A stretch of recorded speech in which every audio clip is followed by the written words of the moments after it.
Popular moments in ఆంధ్రప్రదేశ్లో మొదటి పాఠం ఏంటంటే మనకి ఆంధ్రప్రదేశ్లో సాంఘిక సంస్కరణ ఉద్యమం. ఆంధ్రదేశంలో కూడా సాంఘిక సంస్కరణ ఉద్యమం జరిగింది. ఇప్పుడు ఉత్తర భారతదేశంలో అంటే టోటల్ ఇండియాలో మొట్టమొదట ఈ సాంఘిక సంస్కరణ ఉద్యమానికి ఆద్యుడు, ఆధునిక భారతదేశ పిత అని, అంటే ఫాదర్ ఆఫ్ మోడర్న్ ఇండియా అని రాజారాం మోహన్ రాయ్ అని చెప్పుకుంటాం. ఉత్తర భారతదేశంలో రాజారాం మోహన్ రాయ్ బెంగాల్లో ఈ సంస్కరణ ఉద్యమాన్ని ప్రారంభించాడు. ఈ సంస్కరణోద్యమంలో భాగంగా తను స్థాపించిన బ్రహ్మ సమాజ సిద్ధాంతాలు అంటే ఏం చెప్పుకున్నాం అక్కడ? బ్రహ్మ సమాజం ఏకేశ్వరోపాసనని బోధిస్తుందని, అంటే భగవంతుడు ఒక్కడే అని. అది గిఫ్ట్ టు మోనోథిజం అనే బుక్ రాశాడని చెప్పుకున్నాం. అంటే గతంలో చెప్పుకున్నాం, మీకు గుర్తున్నాయో లేవో. ఇవన్నీ కాంపిటేటివ్ ఎగ్జామ్స్కి కూడా మోడర్న్ ఇండియా చాలా వెరీ ఇంపార్టెంట్. అది మీరు గుర్తున్నాయో లేదో, కొంతమంది విన్నట్టున్నారు, 2-3 ఇందులో. సో గిఫ్ట్ టు మోనోథిజం అనే బుక్ రాశాడు, ఫేమస్ బుక్. 1828లో బ్రహ్మ సమాజాన్ని స్థాపించాడు. 1829లో సతీ సహగమన నిషేధ చట్టాన్ని చేయిస్తాడు. అంటే అప్పటి గవర్నర్ జనరల్ బెంటింగ్కి నొప్పించి సతీ సహగమన నిషేధ చట్టాన్ని తీసుకురావడానికి కారణం బ్రహ్మ సమాజ స్థాపకుడైనటువంటి రాజారాం మోహన్ రాయ్ కృషి ఎంతో ఉంది. ఆ తర్వాత సంబంధ కౌముది అనే పత్రికని స్థాపించాడు. ప్రెసెప్ట్స్ ఆఫ్ ది జీసస్ అనే బుక్ రాస్తాడు. తర్వాత 1814లో ఆత్మీయ సభను స్థాపిస్తాడు. ఇలాగ రాజారాం మోహన్ రాయ్ నాటి సంఘ సమాజాన్ని సంస్కరించడానికి అనేక విధాలుగా కృషి చేసి మతపరమైన సంస్కరణ అంటే భగవంతుడు ఒక్కడే అని, విగ్రహారాధన కూడదని చెప్పాడు. ఈ ప్రతి పాయింట్ కూడా మీకు ఏదైనా ఉద్యోగానికి ఇంపార్టెంటే అవి, ఈవెన్ సెక్రటేరియట్ ఎగ్జామ్ రాసినా కూడా. సో సతీ సహగమన నిషేధ చట్టం 1829, ఇది ఆంగ్ల విద్యను భారతదేశంలో ప్రవేశపెట్టడానికి కూడా రాజారాం మోహన్ రాయ్ ప్రధాన కారణంగా చెప్పుకుంటాము. ఆంగ్ల విద్యను ప్రవేశపెట్టడం అంటే 1835లో మెకాలే రికమెండేషన్ ప్రకారం విలియం బెంటింగ్కి ఇంగ్లీష్ ఎడ్యుకేషన్ భారతదేశంలో ప్రవేశపెట్టాడు కదా. ఈ ఇంగ్లీష్ ఎడ్యుకేషన్ ప్రవేశపెట్టిన తర్వాతే చాలామంది ఆంగ్ల భాషను నేర్చుకొని పాశ్చాత్య తత్వవేత్తల తాలూకా గొప్ప గొప్ప పుస్తకాలు, అంటే రూసో సోషల్ కాంట్రాక్ట్ గురించి కానీ, కార్ల్ మార్క్స్ రాసిన కమ్యూనిస్ట్ మేనిఫెస్టో, గొప్ప గొప్ప గ్రంథాలు, ఫ్రెంచ్ రెవల్యూషన్ గురించి, అమెరికన్ రెవల్యూషన్ గురించి, తర్వాత రష్యా రెవల్యూషన్ గురించి, ఇంగ్లాండ్ రెవల్యూషన్, ఇలాంటి రెవల్యూషన్లు అన్నీ చదువుకొని ఇక్కడ అవేర్నెస్ వచ్చి ప్రజలకు నాయకత్వం వహించినటువంటి కొంతమంది మేధావులందరూ కూడా స్వతంత్రోద్యమంలో దిగుతారు కదా. ఇదంతా కూడా evolution of Indian national movement. అందులో భాగంగా ప్రారంభంలో ఈ ఉద్యమాలు జరిగాయి అక్కడ. ఆ తర్వాత ఆర్య సమాజం, ప్రార్థనా సమాజం, థియోసాఫికల్ సొసైటీ, రామకృష్ణ మిషన్, ఆలీగర్ ఉద్యమం, ఇలాగ వీళ్ళందరూ చాలామంది భారతదేశ సొసైటీని, సమాజాన్ని సంస్కరించాలని, ప్రజలందరినీ కూడా చైతన్యపరచాలని, స్త్రీకి జరుగుతున్నటువంటి అన్యాయాన్ని ముందు తొలగించాలని స్త్రీ విద్య కోసం పాటుపడ్డారు. సతీ సహగమన నిషేధానికి పాటుపడ్డారు. వితంతువులకు మళ్ళీ శరణాలయాలు ఏర్పాటు చేయాలని, వితంతువులకి శరణాలయాల ఏర్పాటు, వితంతువులకి స్వయం పోషణ, వితంతువులకి ఏదో ఒక ఉపాధి కల్పించడం, వాళ్ళని ఆదుకోవడం గురించి ఇంచుమించుగా అందరూ కృషి చేస్తారు. ఈశ్వరచంద్ర విద్యాసాగర్ స్త్రీ విద్య కోసం కృషి చేస్తాడు. వితంతు పునర్వివాహ చట్టం తీసుకురావడానికి ఈశ్వరచంద్ర విద్యాసాగర్ కృషి చేస్తాడు 1856లో. మీకు ఆల్రెడీ మీకు తెలియని పాయింట్ ఏదైనా కనిపిస్తే నోట్ చేసుకుంటూ ఉండండి, నేను ఇలా చెప్పుకుంటూ వెళ్తున్నాను కదా. 1856లో వితంతు పునర్వివాహ చట్టం, విడో రీమ్యారేజ్ యాక్ట్ తేవడానికి కారణం Ishwarchandra Vidyasagar. Is also a social reformer. ఈ strive for the upliftment of women, అంటే స్త్రీల విముక్తికి, స్త్రీ విముక్తి కోసం, స్త్రీ విద్య కోసం, బాలికల కోసం అనేక పాఠశాలలు, స్కూళ్ళు ఏర్పాటు చేయడం, వితంతువుల కోసం వాళ్ళ కడగంటుని, వాళ్ళ కన్నీటిని తుడవడం కోసం ఈశ్వరచంద్ర విద్యాసాగర్ చేసిన కృషి మాత్రం చాలా అద్భుతం. అతను వితంతువులకి మళ్ళీ పెళ్లి చేయొచ్చనే వాదించి అప్పటి గవర్నర్ జనరల్ అయినటువంటి డల్హౌసీని ఒప్పించి వితంతు పునర్వివాహ చట్టం తీసుకొస్తాడు 1856లో. సో ఇదంతా కూడా నార్త్ ఇండియాలో జరిగినటువంటి ఒక గొప్ప సంస్కరణ ఉద్యమం. ఓకే, ఇంకా మీకు గుర్తు చేయాలంటే ఆర్య సమాజం దయానంద సరస్వతి 1875లో ఆర్య సమాజాన్ని స్థాపిస్తాడు కదా. 1875లో బాంబేలో స్థాపిస్తాడు. తర్వాత లాహోర్కి హెడ్ క్వార్టర్ మారుస్తాడు, ఆర్య సమాజ హెడ్ క్వార్టర్స్ని. ఓకే, ఆర్య సమాజం go back to the Vedas అనే గొప్ప నినాదం దయానంద సరస్వతి. అది ఎప్పుడో గుర్తుంచుకోవాల్సిందే. ఈ స్లోగాన్ ఎవరిది అని అడుగుతారు. Go back to the Vedas అంటే వేదాల్లో సర్వం ఉంది, వేదాల్లో విజ్ఞానం అంతా ఉంది, సర్వ విజ్ఞానానికి మూలం వేదాలే. So go back to the Vedas, go back to the Vedas అంటే వేదాలకు తరలి వెళ్ళండి. ఇది గ్రేట్ నినాదం, ఇది slogan. Okay, Indian rock of ages. వేదాలు అపౌరుషేయాలు, వేదాలు అపౌరుషేయాలు అంటే వేదాల్లో తప్పని జరగదంట. వేదాల్లో ఉన్న ప్రతిదీ కూడా కరెక్టే, తప్పు అనడానికి ఊహించడానికి కూడా లేదు. So every knowledge is in the Vedas, మొత్తం నాలెడ్జ్ అంతా కూడా అందులో ఉంది. So go back to the Vedas అంటూ ఎక్కువగా అతను కూడా విగ్రహారాధన కూడదని, విగ్రహారాధనకు వ్యతిరేకంగా పాటుపడడం, ముఖ్యంగా బాల్య వివాహాలను గట్టిగా వ్యతిరేకించడం. సో బాల్య వివాహాలు అంటే చిన్నపిల్లలప్పుడే 8 to 10 years రాబోయేటప్పటికే ఆడపిల్లలకి పెళ్ళిళ్ళు చేసేయడం. అది 60-70 ఏళ్ళు ఉన్నోడు కూడా చేసేవాళ్ళు ఎక్కువ మందికి. సో అతను మరణించగా వీళ్ళు యుక్త వయసుకి రాగానే వాళ్ళు మరణించడం, వీళ్ళు వితంతువులుగా మారిపోవడం. ఇది ఒక గ్రేట్, దాన్ని ఏమంటామంటే సమాజానికి పట్టినటువంటి ఒక దుర్గతి. నాడు సమాజంలో అటువంటి ఆచారాలు గొప్పగా చెప్పుకొని తిరుగుతూ ఉండేవాళ్ళు. పెద్దలందరూ కూడా అదేదో వేదాల్లో ఉన్నట్టు బాల్య వివాహాలు చేసేసేవాళ్ళు, స్త్రీలకు విద్యనే అక్కర్లేదనేవాళ్ళు. సో ఇవన్నీ కూడా దయానంద సరస్వతి తీవ్రంగా విమర్శిస్తాడు. స్త్రీలకు విద్య కోసం కానీ బాల్య వివాహాలు వద్దని. Indians are the children of children అంటాడు కదా. భారతీయులు పిల్లలకు పుట్టిన పిల్లలు అంటే బాల్య వివాహాలు చేయడం వల్ల చిన్నపిల్లలకు కూడా గర్భవతులు అయితే పిల్లలు పుడతారు మరి. సో ఆ తల్లి పిల్లే, పుట్టినవాడు కూడా పిల్లే, పుట్టింది కూడా పిల్లే. వాళ్ళ అమ్మ కూడా ఇంకా వయసు రాకముందే పెళ్ళిళ్ళు చేయడం వల్ల పిల్లలకు పుట్టిన పిల్లలని వ్యంగ్యంగా విమర్శిస్తారనమాట. Indians are the children of the children, బాల్య వివాహాలను వ్యతిరేకిస్తూ. సో సత్యార్థ ప్రకాష్ అనే గ్రంథం, he wrote a book in Satyarth Prakash. ఆ బుక్లోనే మొత్తం తన సిద్ధాంతాలన్నీ కూడా ఉంటాయి. శుద్ధి ఉద్యమం స్టార్ట్ చేస్తాడు. ఇవన్నీ మీకు రిమైండ్ చేస్తున్నాను, మొత్తం పాయింట్స్ ఇవన్నీ కూడా. శుద్ధి ఉద్యమం అంటే హిందూ మతం నుంచి వేరే మతంలోకి మారిపోయిన వాళ్ళు ఎవరైనా ఉంటే వాళ్ళు తిరిగి తీసుకొచ్చి మళ్ళీ హిందూ మతంలో చేర్చడం, అది శుద్ధి ఉద్యమం. ఏంటది?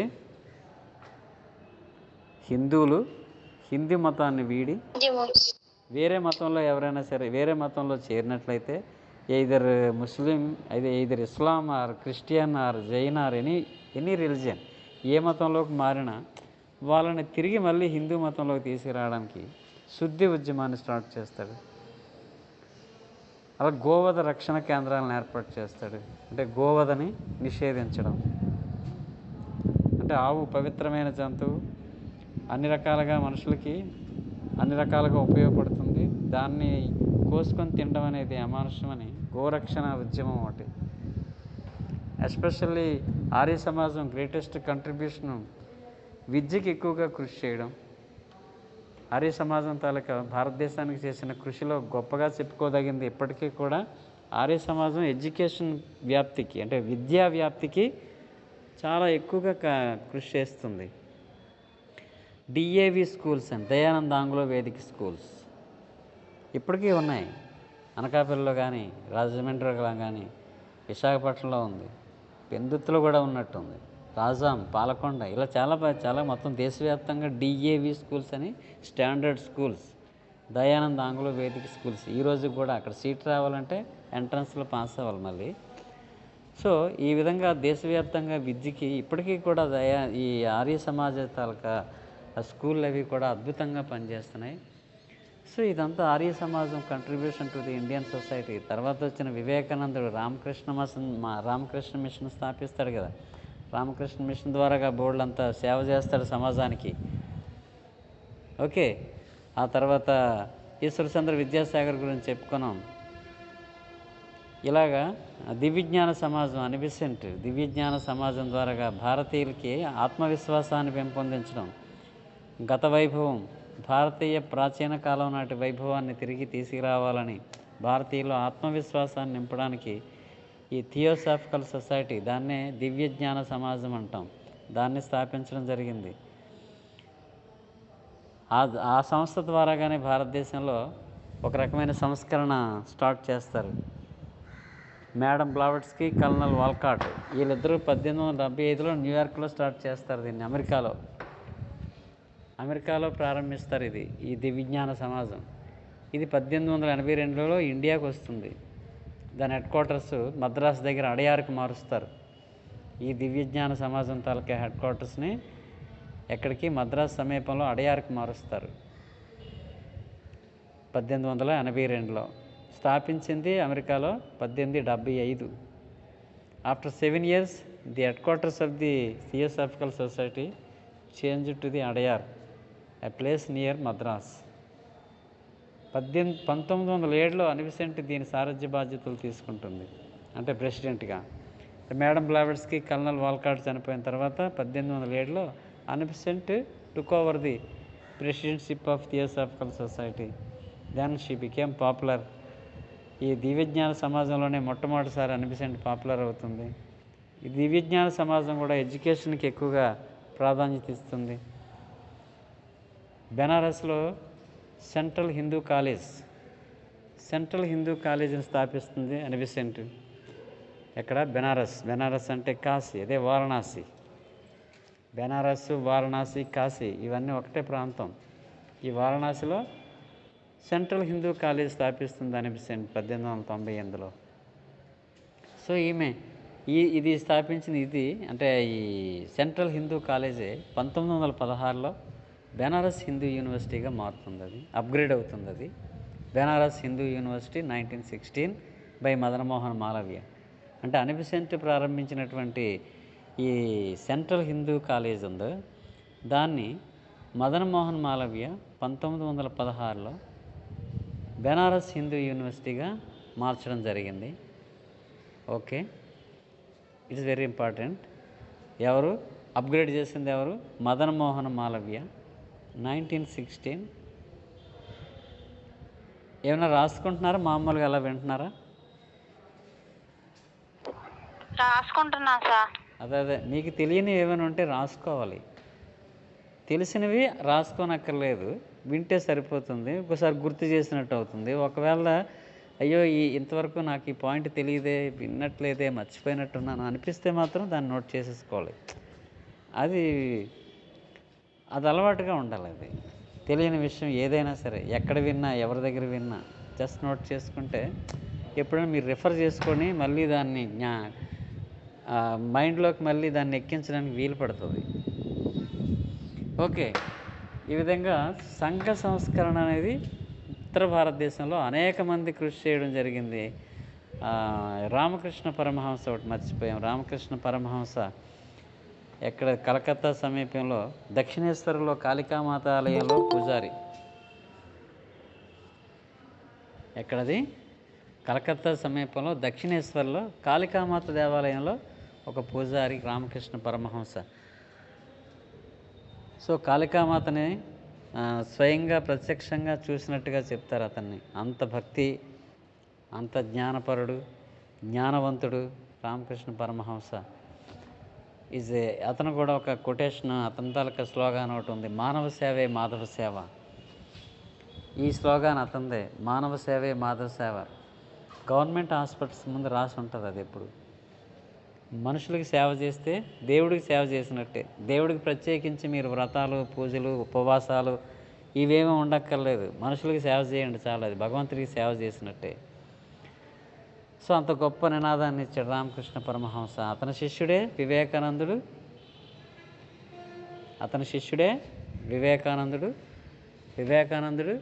రామకృష్ణ మిషన్ స్థాపిస్తాడు 1895-96లో. 1895-96లో రామకృష్ణ మిషన్ ఏర్పాటు. 1895 and 96.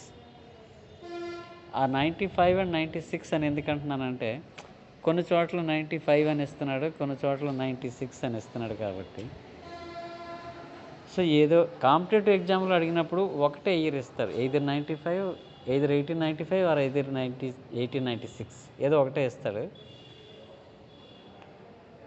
ఓకే. రామకృష్ణ మిషన్.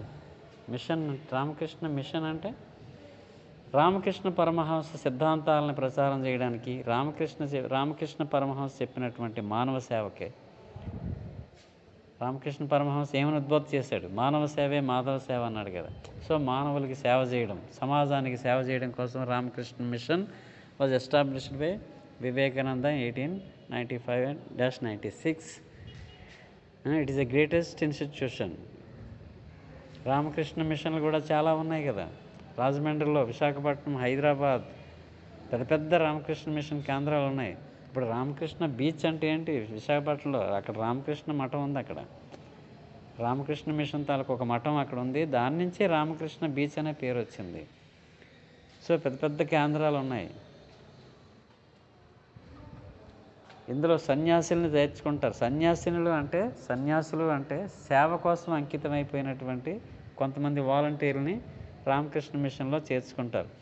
వాళ్ళు నిరంతరం సేవ చేస్తూనే ఉంటారు.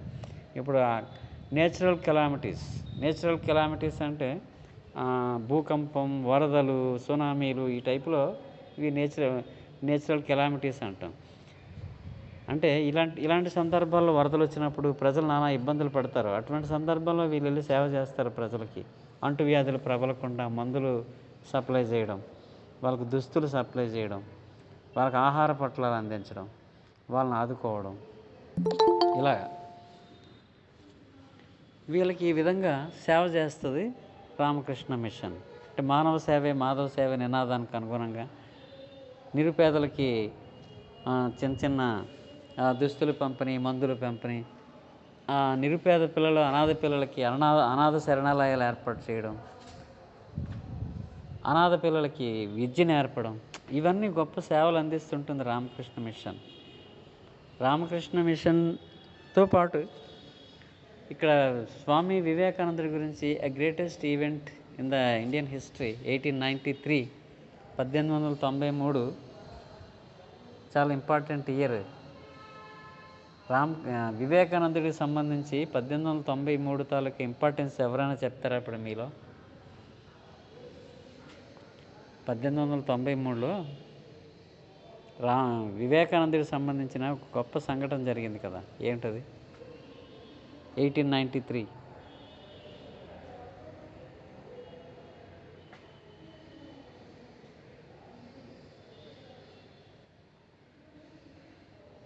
చెప్పండి.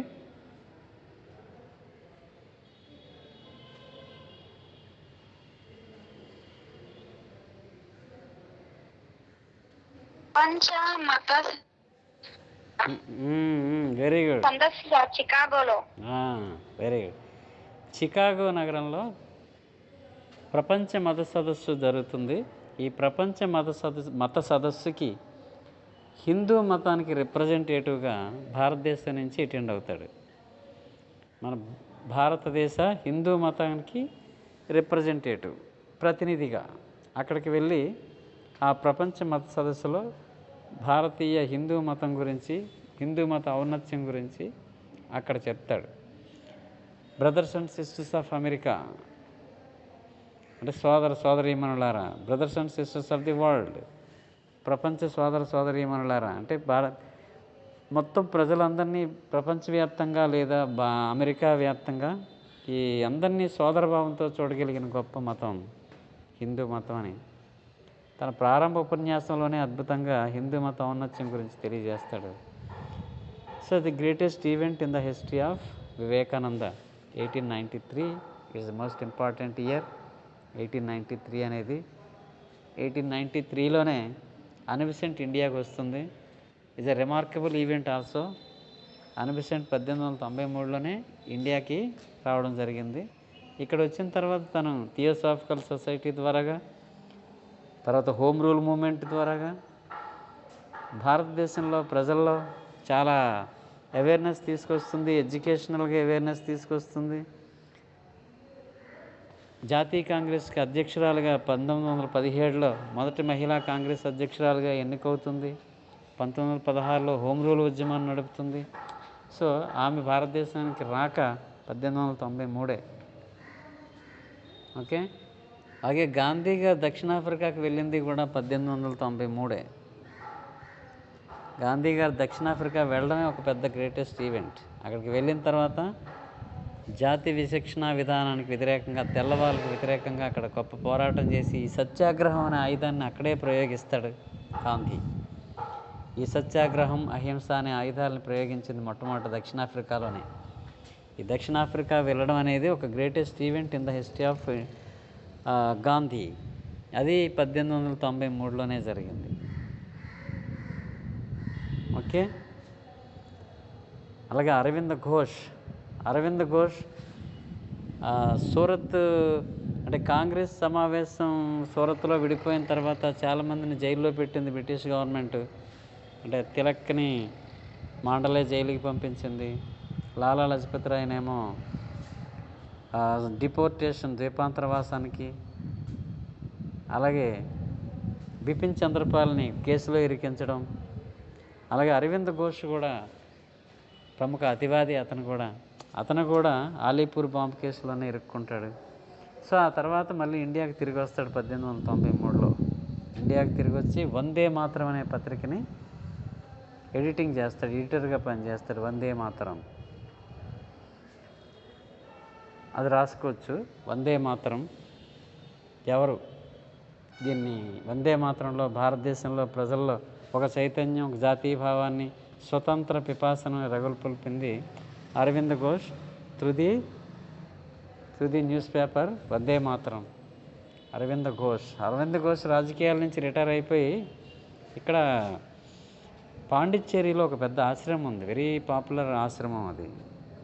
పాండిచ్చేరిలో పెద్ద ఆశ్రమాన్ని కట్టుకొని ఇక్కడికి సన్యాసిగా మారిపోతాడు అరవింద్ ఘోష్. ప్రముఖ అతివాది అరవింద్ ఘోష్ పాండిచ్చేరిలో ఒక పెద్ద ఆశ్రమాన్ని కట్టుకొని రిటైర్ అయిపోతాడు. సో అది వెరీ ఇంపార్టెంట్. 1893 ఇలాగా 1893కి చాలా ఇంపార్టెంట్ ఈవెంట్స్ జరిగినాయి. ఒక గ్రేటెస్ట్ ఇయర్ అది 1893 అనేది. ఓకే. ఆ పాయింట్స్ అన్నీ కూడా 1893 ఇంపార్టెంట్ ఈవెంట్స్ అన్నీ కూడా మీరు చెప్పగలగాలి. ఇప్పుడు నోట్ చేసుకుంటే ఈజీగా ఓహో ఇన్ని జరిగాయా 1893లో అనిపిస్తుంది మీకు.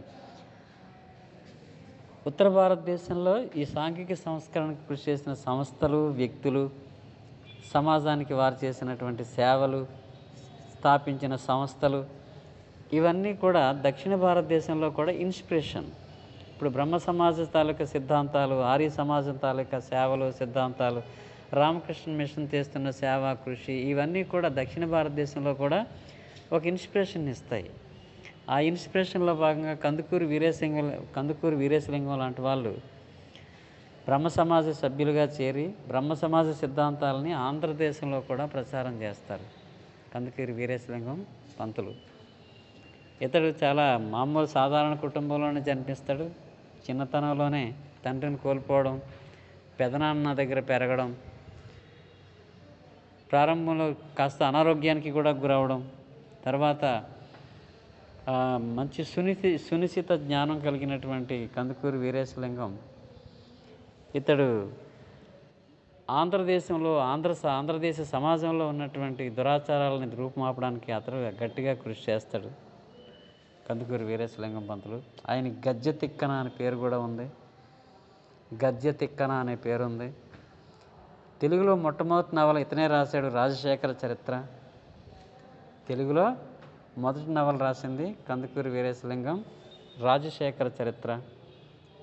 ఇవి నోట్ చేసుకోండి. రాజశేఖర చరిత్ర, గద్య తిక్కన అనే బిరుదు, ఆంధ్ర నవయుగ వైతాళికుడు అనే బిరుదు. ఆంధ్ర నవయుగ వైతాళికుడు అంటే అక్కడ రాజారాం మోహన్ రాయ్ ఎలాగో ఫాదర్ ఆఫ్ మోడర్న్ ఇండియా అని, ఇలాగ ఆంధ్రదేశానికి స్వతంత్రోద్యమ సాంఘిక సంస్కరణ ఉద్యమ పిత. ఆంధ్రదేశంలో సాంఘిక సంస్కరణోద్యమ పిత కందుకూరి వీరేశలింగం పంతులు.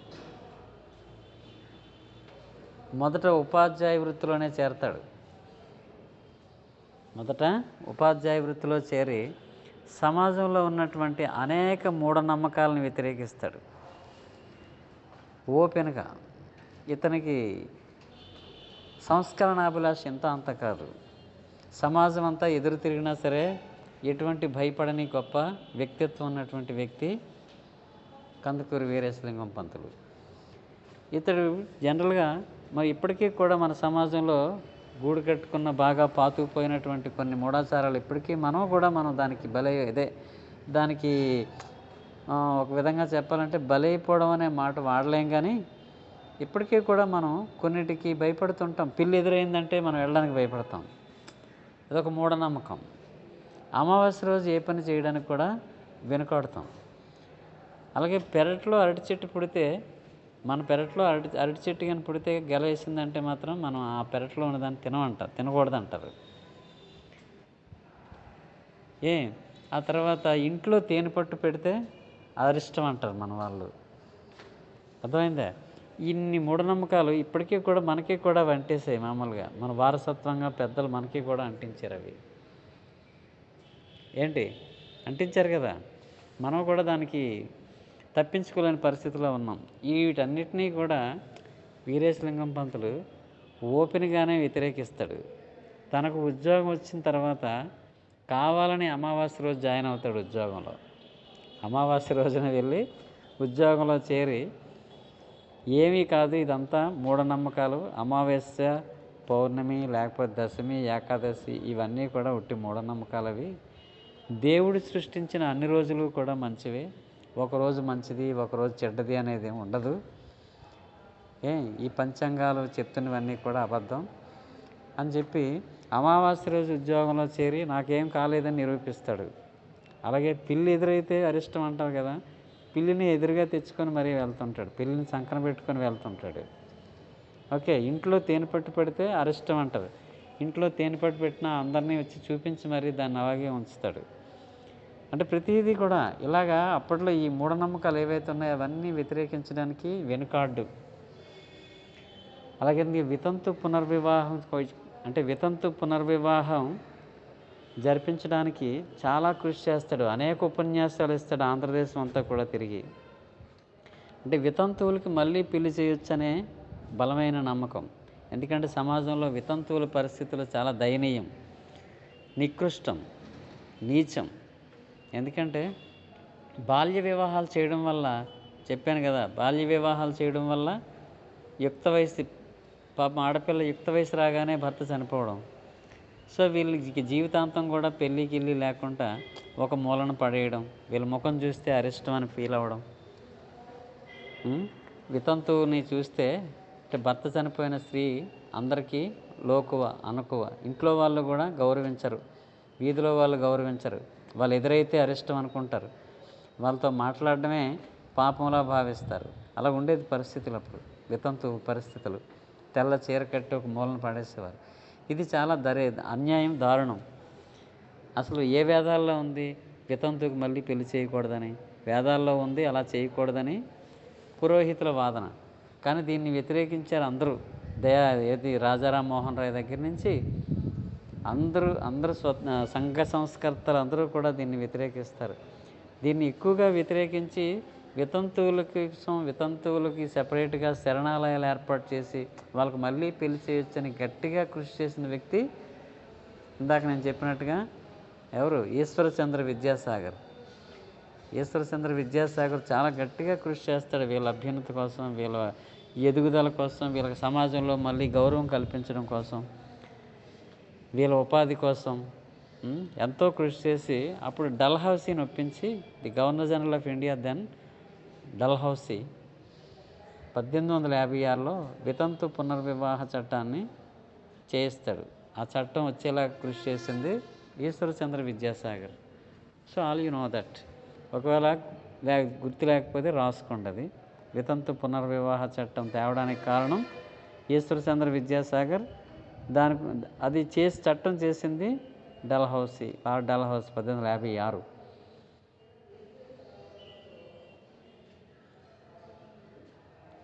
డల్హౌసీ చేసిన ఇంకా సంస్కరణలు ఏమైనా చెప్పగలరా? డల్హౌసీ తాలూకు ఇతర సంస్కరణలు, వెరీ ఫేమస్ అండ్ ఇంపార్టెంట్ సంస్కరణలు చేశాడు కదా డల్హౌసీ. ఒక్కొక్కరి పేరు గుర్తు రాగానే వాళ్ళు చేసిన సంస్కరణలు గుర్తు రావాలి.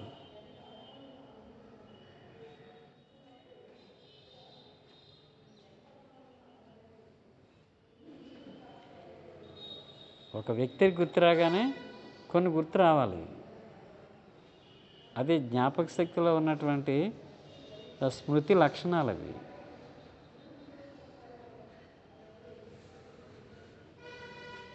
డల్హౌసీ ఇతర సంస్కరణలు ఏంటి? ఎవరైనా చెప్పండి.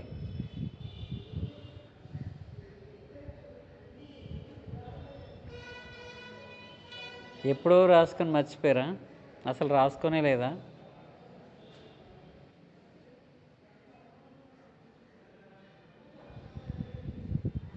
పద్దెనిమిది వందల 1953లో మొట్టమొదటిసారి రైల్వేలు ప్రవేశపెట్టింది డల్హౌసీయే.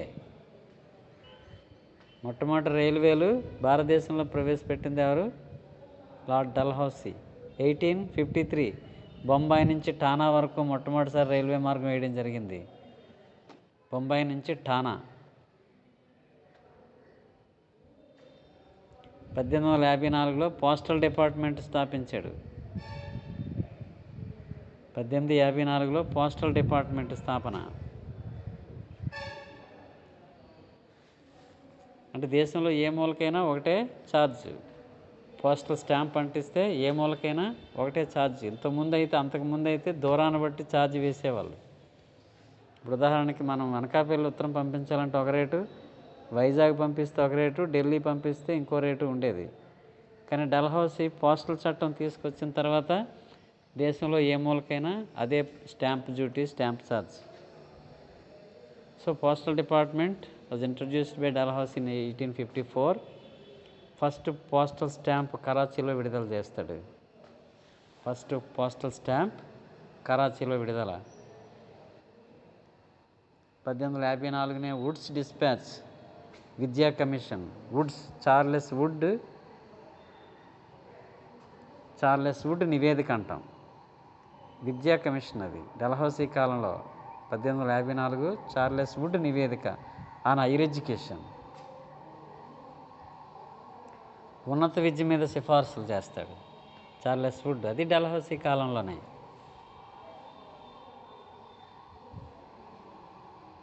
సో ఒక వ్యక్తి గుర్తు వచ్చాడంటే ఆ వ్యక్తికి సంబంధించిన సంఘటనలు రావడం అనేది అది సహజంగా మీ యాజ్ ఏ స్టూడెంట్గా మీకు అది అలవాటు చేసుకోవాలి. మహాత్మా గాంధీ ఇలా గుర్తు రాగానే, మహాత్మా గాంధీ ఇలా గుర్తొస్తే అతనికి సంబంధించిన సంఘటనలన్నీ ఆటోమేటిక్గా గుర్తు రావాలి. సహాయ నిరాకరణ ఉద్యమం జరిపాడు, ఉప్పు సత్యాగ్రహాన్ని నిర్వహించాడు, పెద్ద ఉద్యమం చేశాడు, క్విట్ ఇండియా మూమెంట్, అతను డూ ఆర్ డై అనే పెద్ద స్లోగాన్ ఇచ్చాడు. 1893లో దక్షిణాఫ్రికా వెళ్ళాడు, అక్కడ జాతి విచక్షణకు వ్యతిరేకంగా పోరాటం చేశాడని. మై ఎక్స్పెరిమెంట్ విత్ ట్రూత్ అనే బుక్ రాశాడని. మై ఎక్స్పెరిమెంట్స్ విత్ ట్రూత్ అతని ఆత్మకథ, ఆటోబయోగ్రఫీ. చంపారన్ సత్యాగ్రహం, రౌలత్ సత్యాగ్రహం, యంగ్ ఇండియా అనే పత్రిక. ఇవన్నీ అతనికి అనుబంధంగా ఉన్నటువంటి సంఘటనలు, పేపర్లు. హరిజన పత్రిక ఒకటి, యంగ్ ఇండియా అనే పత్రిక ఒకటి, ఇండియన్ ఒపీనియన్ అనే పత్రిక. పోనీ ఇండియన్ ఒపీనియన్ అనే పత్రిక మీకు తెలియకపోవచ్చు, కానీ హరిజన పత్రిక, యంగ్ ఇండియా తెలియాలి. అతను చేసిన ఉద్యమాలు, అతను చేసిన సత్యాగ్రహాలు, ఇవి ఒక వ్యక్తి అనబడేటప్పటికి గుర్తు రావాలి. నెహ్రూ అనబడేటప్పటికి మొదటి భారతదేశ ప్రధాని, పంచశీల రూపశిల్పి. ఇంకా అలీనోద్యమ పిత. అలీనోద్యమానికి కూడా ఇతనే రూపశిల్పి. ఒక విధంగా కొన్ని పేర్లు కొంతమందితోటి అనుబంధంగా ఉంటాయి గొప్ప సంఘటనలు.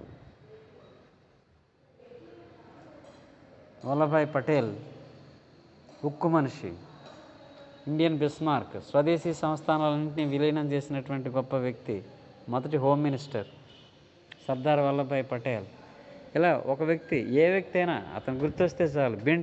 బెంటింక్ గుర్తు రాబోయేటప్పుడు మీకు సతీ సాగమన నిషేధ చట్టం, ఇంగ్లీష్ ఎడ్యుకేషన్ 1835లో ఇంట్రడ్యూస్ చేయడం, మొట్టమొదటి భారతదేశ గవర్నర్ జనరల్ విలియం బెంటింక్, తగ్గులను అణచివేత. ఇలాగ మేజర్ ఇన్సిడెంట్స్ ఒక వ్యక్తికి సంబంధించి అవసరమైతే ఒక దగ్గర రాసుకొనైనా, ఓహో ఒక వ్యక్తి అనగానే అతనికి సంబంధించినటువంటి ముఖ్య సంఘటనలన్నీ టక అదేదో ఒక లింక్ లాగా రావాలి మామూలుగా. అది అలా వస్తే మీకు సబ్జెక్టు మీద మంచి గ్రిప్ ఉన్నట్టు, మీరు దాన్ని బేస్ చేసుకుని ఏదైనా ప్రిపేర్ అవ్వగలరు, ఏదైనా సాధించగలరు, ఏదో సంపాదించగలరు, దర్జాగా బ్రతకగలరు. ఓకే, అలా గుర్తు రావాలి. సరే, ఉత్తర భారతదేశంలో వితంతువుల కోసం ఎక్కువగా కృషి చేసిన వ్యక్తి, వితంతు పునర్వివాహ చట్టం కానీ, వితంతు శరణాలయాలు కానీ ఈశ్వరచంద్ర విద్యాసాగర్ అక్కడ కృషి చేశాడు. అదేవిధంగా ఆంధ్రదేశంలో కూడా కందుకూరి వీరేశలింగం పంతులు ఈ వితంతువుల పునరుద్ధరణ కోసం, వితంతువులకి శరణాలయాలు ఏర్పాటు చేయడానికి కానీ, వితంతువులకు మళ్ళీ పెళ్లి చేయాలని ఉపన్యాసాలు ఇచ్చి చాలామంది వ్యతిరేకించినా, కొట్టడానికి ప్రయత్నించినా సరే భయపడకుండా అనేక ఉపన్యాసాలు ఇస్తాడు ఆంధ్రదేశం అంతటా. అంటే వితంతువులకు మళ్ళీ పెళ్లి చేయడానికి, ప్రజలను ఒప్పించడానికి. చివరికి వితంతు 1881లో అనుకుంటా మొట్టమొదటి వితంతు పునర్వివాహాన్ని ఆంధ్రదేశంలో జరిపిస్తాడు తన స్వయంగా దగ్గరుండి మొదటి వితంతు పునర్వివాహాన్ని జరిపిస్తాడు కందుకూరి వీరేశలింగం. అందుకని ఇతన్ని ఎంజి రెనడే, మహదేవ గోవింద రెనడే ఏమంటాడంటే దక్షిణ దేశ విద్యాసాగరుడు అని అంటాడు.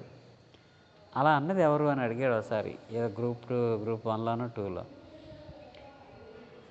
కందుకూరి వీరేశలింగాన్ని దక్షిణ దేశ విద్యాసాగరుడు అని అన్నది ఎవరు అంటే రెనడే అంటాడు. అలాగా ఇతని గురించి మాట్లాడుతూ ఉపన్యాసంలో కందుకూరి వీరేశలింగం అనేది గొప్ప సంస్కర్త, దక్షిణ దేశ విద్యాసాగరుడు.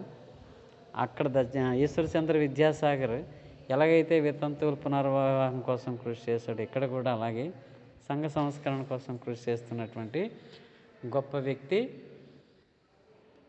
ఈశ్వరచంద్ర విద్యాసాగర్ అని పొగుడతాడు మామూలుగా. సో వివేకవర్ధిని అనే పత్రిక కందుకూరి వీరేశలింగందే. వివేకవర్ధిని, సతీ హితబోధిని, స్త్రీల కోసం స్థాపించినవే ఇవి. స్త్రీల అభ్యున్నతి కోసం. జరిగిన అన్యాయం అంతా స్త్రీలకే కాబట్టి స్త్రీ అభ్యున్నతి కోసం కందుకూరి వీరేశలింగం పంతులు వివేకవర్ధిని, సతీ హితబోధిని అనే పత్రికలు. తర్వాత 1874లో ధవళేశ్వరంలో మొట్టమొదటి బాలికలకు పాఠశాల ఏర్పాటు. 1874లో ధవళేశ్వరంలో తొలి బాలికల పాఠశాల ఏర్పాటు. ఓకే, అప్పుడు సమాజంలో ఉన్న అవినీతిని ఎండగడుతూ గొప్ప సంస్కరణవాదిగా, గొప్ప సంఘ సంస్కర్తగా ఆంధ్రదేశ సమాజానికి ఎంతో కృషి చేస్తాడు. అందుకని ఆంధ్రదేశ వైతాళికుడు, నవయుగ వైతాళికుడు అని అంటారు. ఇతని విశేషం ఏంటంటే ఇతను సంపాదించిన యావదాస్తి కూడా సంఘ సంస్కరణకి ఒక సంస్థను స్థాపించి ఆ సంస్థకి మొత్తం అంతా కూడా వీలునామా రాసి ఇచ్చేస్తారు. తను సంపాదించిన యావదాస్తిని కూడా సంఘ సంస్కరణ కోసం, స్త్రీల అభ్యున్నతి కోసం, స్త్రీ విద్య కోసం, వితంతువుల కోసం ఖర్చు చేయమని ఆ సంస్థకి రాసేసి పాపం నిరుపేదగానే మరణించాడు. మొత్తం ఆస్తిని, యావదాస్తిని రాసేసి. అంత గొప్ప వ్యక్తి కందుకూరి వీరేశలింగం పంతులు. ఆంధ్రదేశ నవయుగ వైతాళికుడు అంటాం. గజ్జె తిక్కన అనే బిరుదు కలదు. రాజశేఖర చరిత్ర అనే బుక్ ఒకటి. సత్యరాజ పూర్వదేశ యాత్రలు అనే ఇంకో బుక్ రాస్తాడు. సత్యరాజ పూర్వదేశ యాత్రలు అదొక బుక్ రాస్తాడు. ఓకే, ఈ విధంగా కందుకూరి వీరేశలింగం బ్రహ్మ సమాజంలో సభ్యుడిగా ఉండి బ్రహ్మ సమాజ సిద్ధాంతాలను ప్రచారం చేస్తూ, సంఘ సంస్కరణ చేస్తూ, ఒక గొప్ప సంఘ సంస్కర్తగానే ఆంధ్రదేశానికి సేవ చేస్తాడు. చివరికి ఆస్తి కూడా, మొత్తం ఆస్తి అంతా కూడా రాసేసి పేదవాడిగానే మరణిస్తాడు కందుకూరి వీరేశలింగం.